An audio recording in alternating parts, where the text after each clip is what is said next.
Come ride the little train that is rolling down the tracks to the junction. Forget about your cares, it is time to relax at the junction. Lots of curves, you bet, and even more when you get to the junction. Petticoat Junction. There's a little hotel called the Shady Rest at the junction. Petticoat Junction. It is run by Kate. Come and be her guest at the junction. Petticoat Junction. And that's Uncle Joe. He's a moving kind of slow at the junction. Petticoat Junction.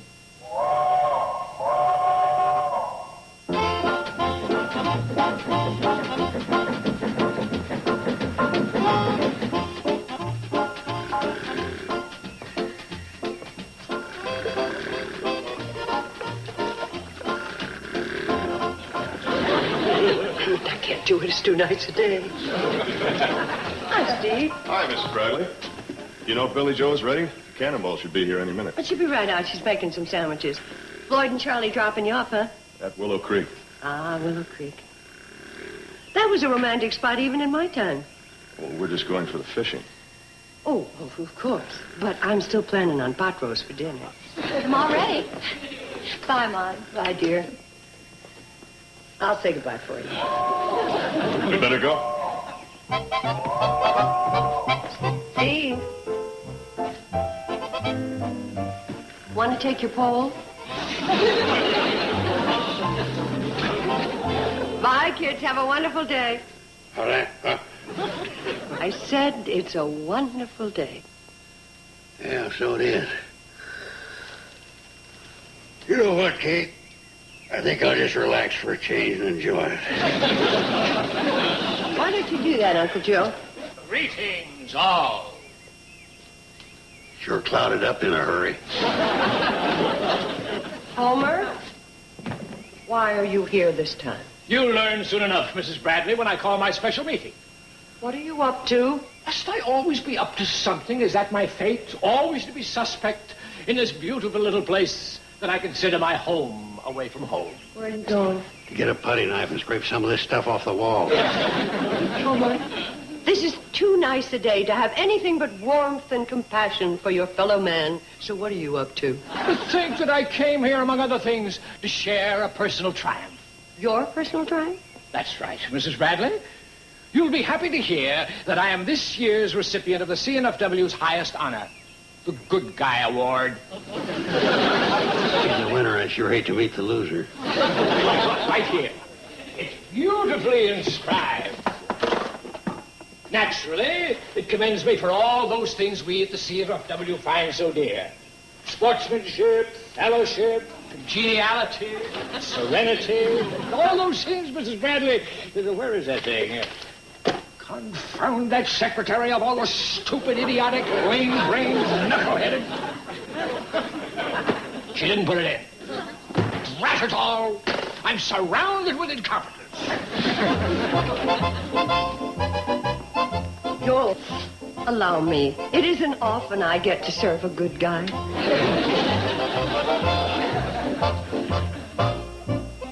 And this meeting will now come to order. Oh, come in, come in. Sit down, sit down. Make yourselves at home.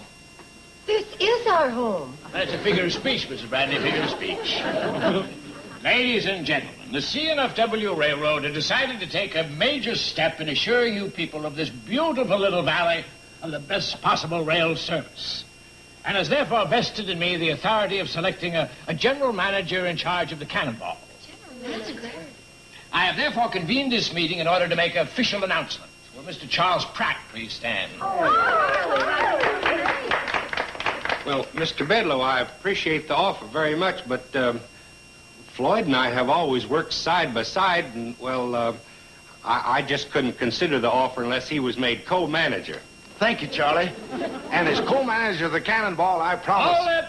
I haven't appointed either one of you manager. Boy, I never got fired from a job so fast in all my life. I was merely trying to point out to you that as operators of the Cannonball, I'm sure the manager will have your full support. Now then, In going over my possible list of candidates, I said to myself, what this job needs is young blood, a man with youthful ideas. Oh, Steve. Mr. Bedlow, I object. Will you please sit down? The reason you're selecting Steve is because you're trying to break up the Carson Elliott Enterprises, and I ain't going to stand for it. Mr. Carson. I got news for you, Bedlow. This young boy wouldn't leave the Carson Elliott Enterprises no matter what you offered him. Mr. Carson. Go ahead, offer him a bigger salary. Give him stocks and bonds. You'll see nothing will sway this young man's loyalty. Carson Elliott Enterprises are going to last forever. Are you through, Mr. Carson? Yeah, I'm through. All right.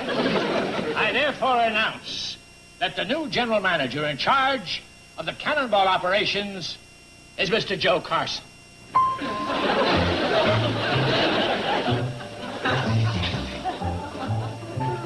Me? Yes, you. When do I start? How much to pay?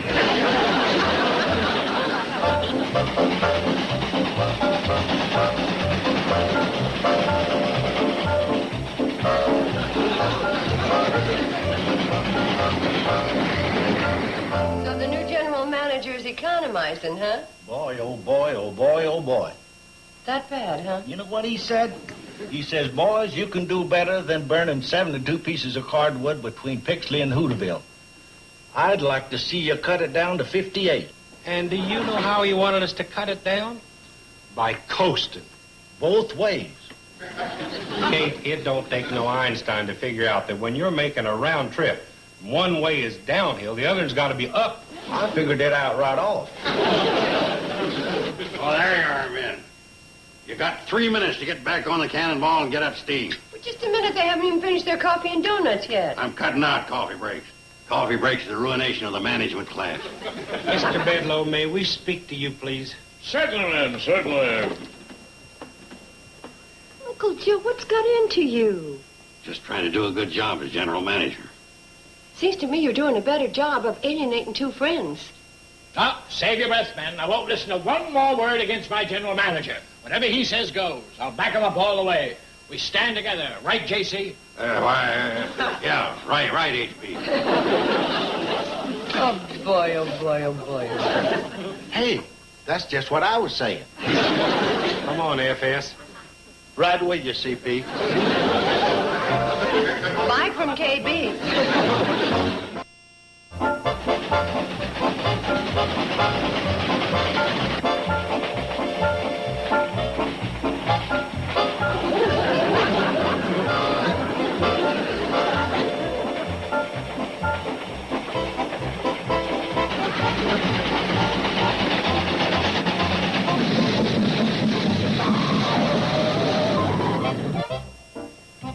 What are we stopping here for?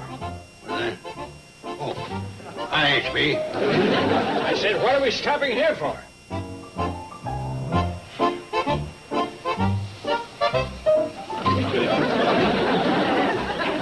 Right in the middle of a bridge. Oh, that's Willow Creek. Boys are probably fishing. Fishing? Yeah, they catch a nice mess of trout. Charlie fillets them. Floyd fries them on the firebox. By the time we get into Hooterville, we got a mouth-watering, finger-licking treat. J.C., we're supposed to be running a railroad. Oh, that's right. I'll handle this, H.B.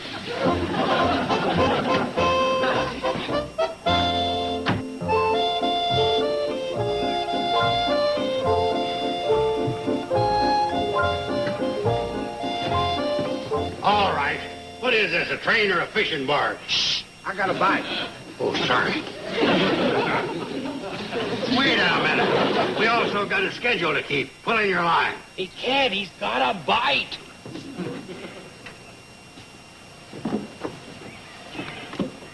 Now he ain't. Joe Carson. I never saw the day. Look, I got a railroad to run. Now hit that throttle. All right, Floyd. Anyway, we got enough for you and me.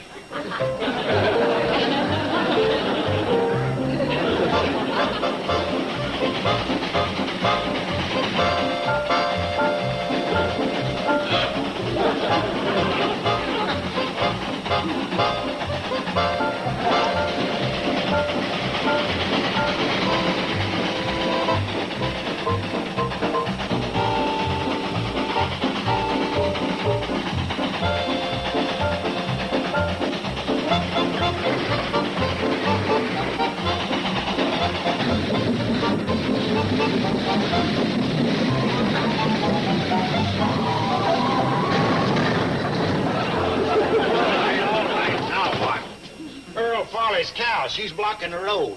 Well, give her the whistle. Why give her a whistle? She's already got horns.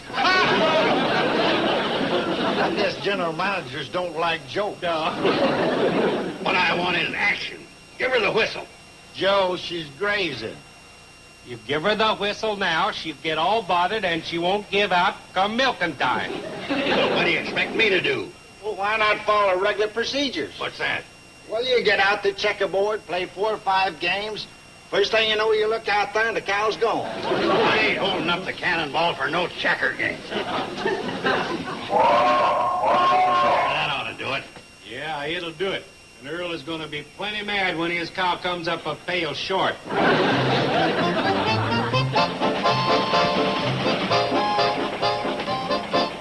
Everything all right, J.C.? Huh? Oh, sure, H.B. But I wonder if I'm doing right. You're doing splendidly.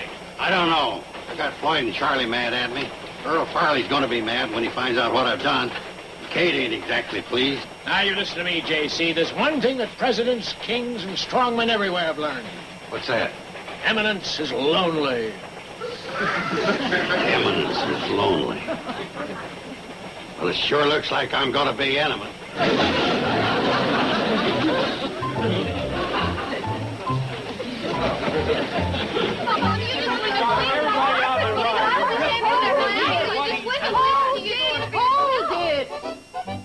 Now, let's have this joyous news one at a time.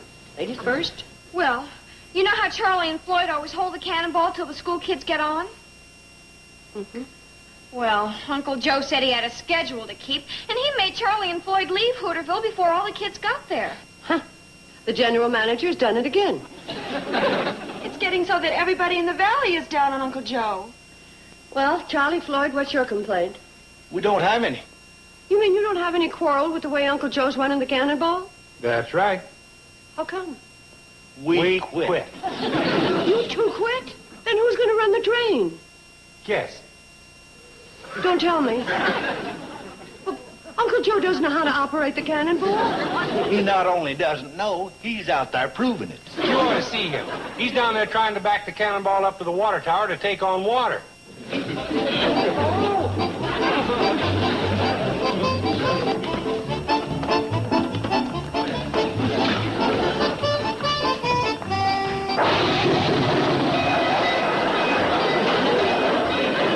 There she goes.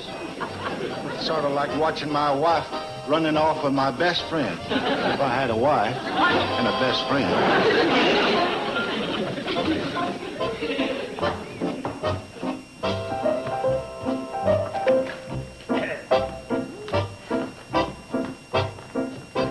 Bedlow, how did you get here? I thought you was on the train. Oh, come now. Me ride with that maniac at the throttle. Besides, I have to be on hand to greet our president, Mr. Curtis, when he comes here on his inspection tour. You mean the cannonball's going to be inspected by the president of the road? Oh, boy. Oh, no. So now the last piece has finally fallen into place. You know, Homer Bedlow, you have no shame. Oh, I have a little, but fortunately I'm able to rise above it. Now, excuse me, I have to go up and freshen up for our president's visit. Bum, bum, ba, bum, ba, Listen to him. He's so happy he's humming his theme song. Mom, what's going to happen to the cannonball? With everybody in the valley mad at it and Charlie and Floyd not even running it, what'll Mr. Curtis do? Shut it down if Homer Bedlow gets his way, but not if we get ours. Now, boys, when Uncle Joe gets back from this return trip, I want you to rush down and take over the cannonball. We can't do that, Kate. We quit. Yeah, and while we was quitting, we was fired. By whom? By His Eminence J.C., the GM. It's the only way to save the cannonball. You gotta go down, take it over, run it into Hooterville, pick up Mr. Curtis, and act like nothing is wrong. I don't know about taking over. You know Joe. Oh, well, Uncle Joe may have his faults, but you can reason with him. And so, okay, manhandle him and take over the train.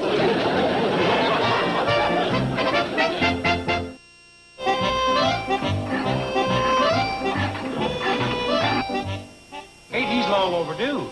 We ain't ever this late, even for Earl Farley's cow. Well, I just hope that he's a... Uncle Joe, Hello. we didn't hear the cannonball whistle. Where's your general manager's suit? I'm a working railroader. As for the whistle, I passed a new regulation.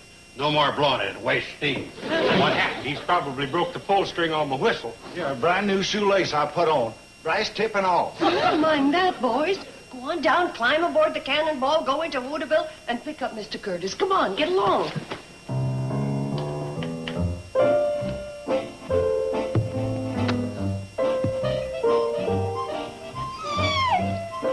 Oh, that ain't necessary. You don't need to come around and give me sympathy. I brought this whole thing on myself, acting the big shot general manager. Must have set a record for making enemies. Ain't got a friend left between Hooterville and Pixley.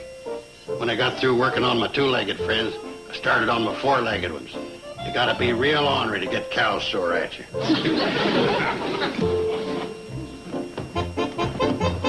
Hey, the cannonball ain't down on the track. The only thing that's there is the hand car. I'll sneak out the back. That way it'll be best for Kate and the girls. Well, we've had our differences, but if it's all right with you, I'd just as soon let bygones be bygones, okay? Oh, cut out the mushy stuff. Tough enough leaving the way it is.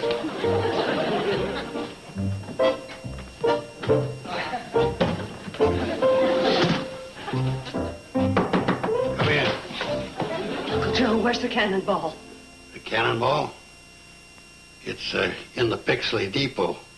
You mean at the Pixley Depot? No, in the Pixley Depot. I couldn't stop her at the end of the line.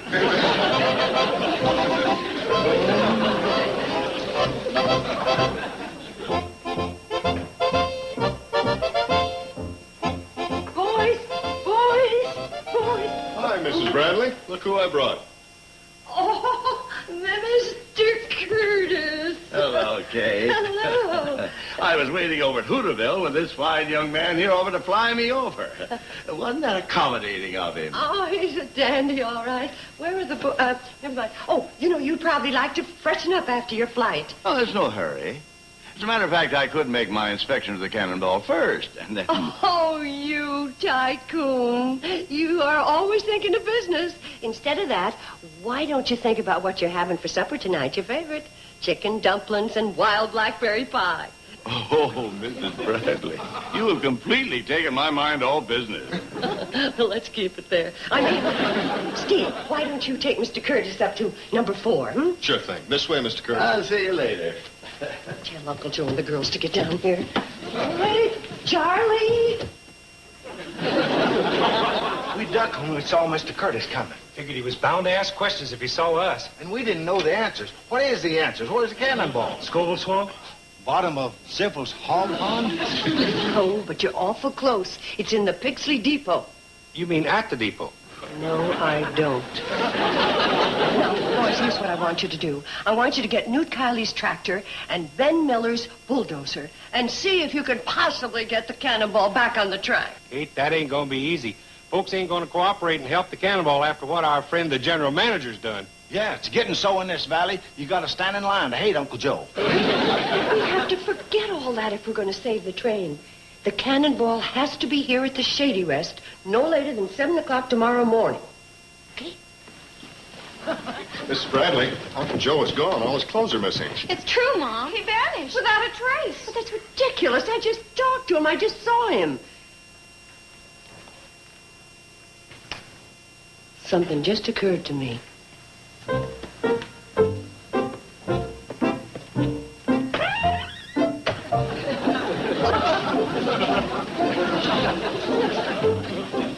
You didn't think he'd run away on an empty stomach, did you? Wonderful dinner, Mrs. Bradley. Wonderful dinner. Thank you, Mr. Curtis. And see, how about taking an after-dinner run on the cannonball, huh? Ah, there he goes, thinking of business again. Mrs. Bradley is right, Bedlow. Now, let's forget business. Yes, but I just I'm thought... enjoying myself with these people. I always do. I'm worried about the cannonball. I think we should investigate. Cannonball's been running for years. Waiting one more day won't matter. But while we're not doing anything... Say, Mr. Curtis, how would you like to sing some old songs like you did the last time you were here? Right, I would really like that. Oh, wonderful girl. Steve, have a wonderful surprise for you. A fine baritone. Well, fine, fine. And what would you like to sing? Well, how about Oralee? Remember that? Oh, you're right. And Bedloe, if you are going to pout on key. As the blackbird in the spring neath the willow tree sat and piped, I heard him sing, singing Oralee. Oralee, Oralee, made with golden hair. Joe, I thought I told you to stay in your room. Because the president of the CNFW is here, that's why. That's all the more reason the general manager of the Cannonball should meet with him. What are you going to tell him when he asks about the cannonball? That's all the more reason I should stay in my room. Until Mr. Curtis leaves in the morning. Say, don't forget my breakfast. I want ham and eggs, hot cakes. How can you think of food at a time like this? That just shows I got the making of a real executive. Don't get ruffled in times of crisis.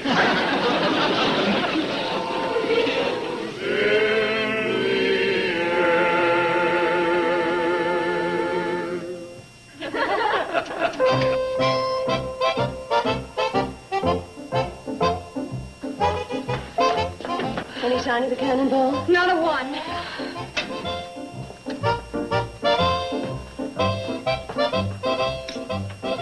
More coffee? No thanks. No, we'd better be getting on our way. How about some more blueberry muffins? Well, I don't mind if I do. I can have them later on the train. Mr. Curtis, what if I'd have Steve fly you to Hooterville? Save you some time. Well, thank you, Kate. But I think I should take at least one trip on the Cannonball, if only for business reasons. You see, it makes my trip tax deductible. Oh, say, Mr. Curtis, remember the time you rode the handcar? Do I? Now, that was a lot of fun. Yeah, we still have it. Wouldn't it be a riot riding it into Hooterville? You know, after a big breakfast, the exercise? Yeah, well, thanks. But when it comes to riding hand cars, I think I've had it. I think we've all had it. Mr. Curtis, there's something you should know. Pardon? I said there's something you should know, and I want to tell you.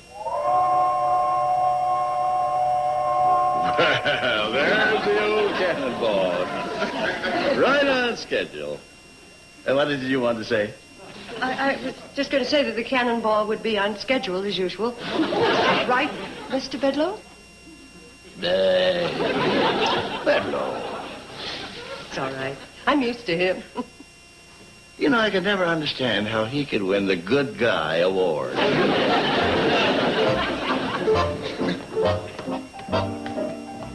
Well, there she is, just as I remember.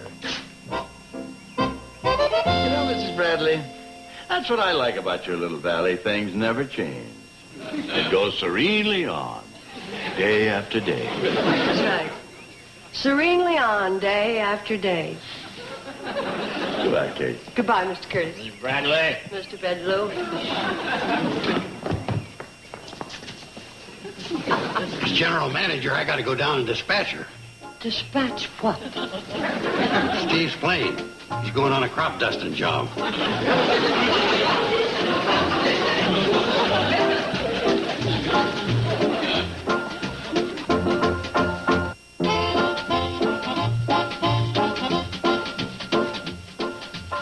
TV Land's Saturday Cavalcade brings you Big Stars, Little Screen, our sampling of Hollywood stars appearing in unjustly forgotten television treasures. This Saturday, tune in for Patrick Swayze, Red Fox, and Rock Hudson in 3 rarely seen programs, starting at 12 noon Eastern, 9 Pacific, only on Nick at Night's TV Land. Now stay tuned for Green Acres, next on Nick at Night's TV.